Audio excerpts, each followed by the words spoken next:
Hi everybody, my name is Britishbrat, and this is a guide for the second act boss in Darkest Dungeon 2, Resentment. In this guide, I will give a detailed overview of the boss and its mechanics, cover strategies on how best to defeat the boss, and give some suggestions as to the best items and heroes you might take with you in order to take on this boss. So, let's start with an overview of the Act 2 boss itself. When you enter the mountain, you'll be greeted by a large, dragon-like representation of lungs. This is the Act 2 boss, the Seething Sigh. The Sigh is made up of three distinct parts, the left and right lung, as well as the core body. Both lungs are immune to all dot types and stuns, but are extremely susceptible to debuff tokens. The left lung has 200 HP, while the right lung has 150 HP. The main body of the Sigh has medium resistances to dots, medium-high resistances to stuns, and a fairly low debuff resist. The core body itself has 280 HP and 2 death armor tokens. Those are important. All HP values of course assume that you have not maxed out your loathing, all three enemies are cosmic in their type, and the lungs are death linked to the core body, meaning that if you kill the center body, the lungs will both die as well, but not vice versa. Now that we've covered the Sigh overall, let's take a look at the lungs' main abilities. The two lungs themselves have no direct abilities and are instead more of a support for the skills of the main body. The Sigh itself has a whopping 7 abilities, but we'll focus first and foremost on the main gimmick of this fight. The Sigh will start off every round with one of its 2 free action breath abilities. Shallow Breath will give one lung at random a breath token, while Deep Breath will give both lungs a breath token. Deep Breath can only be used by the Sigh when the main body is at 70% HP or less, and will always be used when at 30% HP or less. Breath tokens are used by the lung at round end, each one giving it the ability to use its special skill, Sundering Exaltation. This is a massive cleave that does huge, full team damage and stress. It will not do this free action if you manage to remove both breath tokens before the round end. This ability is extremely dangerous with one breath token, but if the Sigh has both breath tokens, this ability does an excessively large amount of damage and stress that will bring even the beefiest of heroes to their knees, so keep an eye out for it. To remove the breath tokens, you must do damage to the lungs that currently have that token. The amount of damage needed is 6% of that lung's current max health.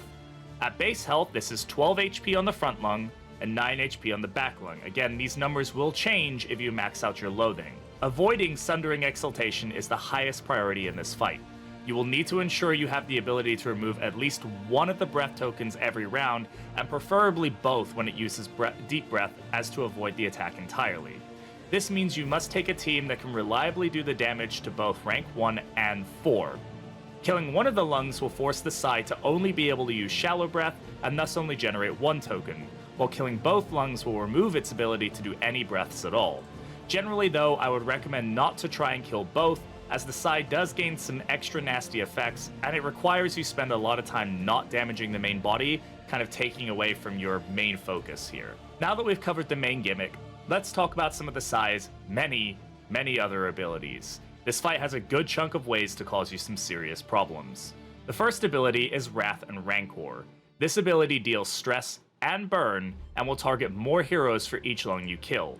The next is Blind Rage. This is one of the hardest abilities to deal with.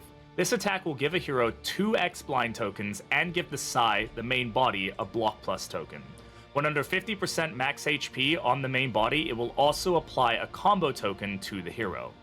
The blind token from this skill can make doing reliable damage to the lungs really hard, so try to keep an eye out for it. Next, there is the skill Hysteria. This skill will cause weakness, stress, and try to shuffle your hero. It will target more heroes if you kill a lung. The shuffle and weakness against it make it very hard for your team to do reliable damage to the lungs as you need. Finally, there is the ability Dying Light. This ability requires a hero to have combo and will lower the flame by 20, give 3 stress, and knock back the hero 2 spaces.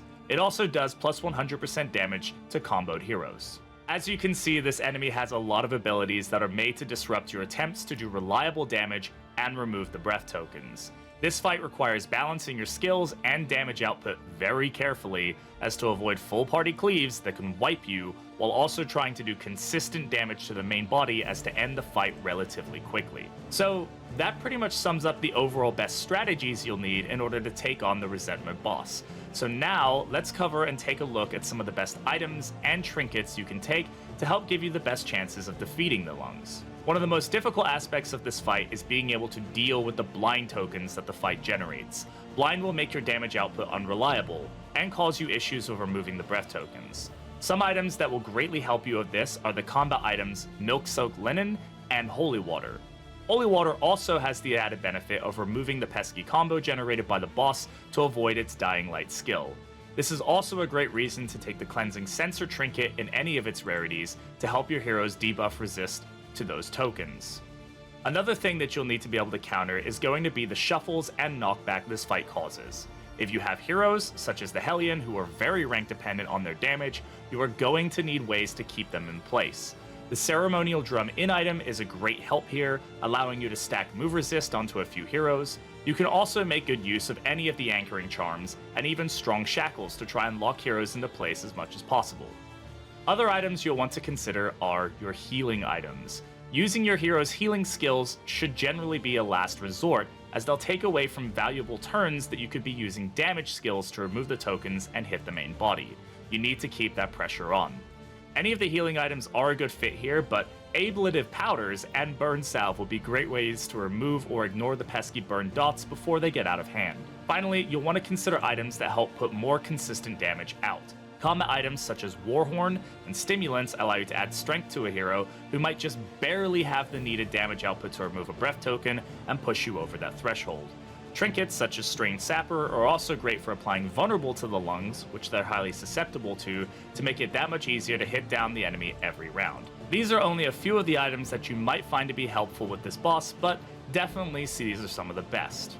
Now, moving on to the heroes you should consider here, this is easily one of the most restrictive bosses when it comes to team building. You must ensure you have ways to deal consistent and reliable damage to the front and back ranks, meaning only a few of your heroes are effective here. A shining example for this would be the Hellion. It will hit the front rank and rank 4 with relative ease and with high damage. Some other good examples would be the Highwayman and Grave Robber, who both have solid ways to hit up front and in the back.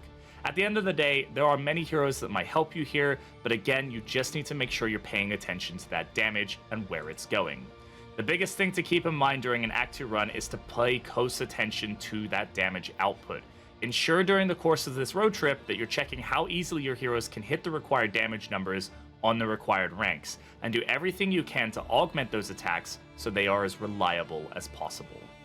And so that covers this guide on how to defeat the Act 2 boss, the Seething Sigh. If you have any suggestions, thoughts, or tips for new players that I didn't cover, put them in the comments down below. Thanks for watching the video, and I'll catch you all in the next one. Bye-bye!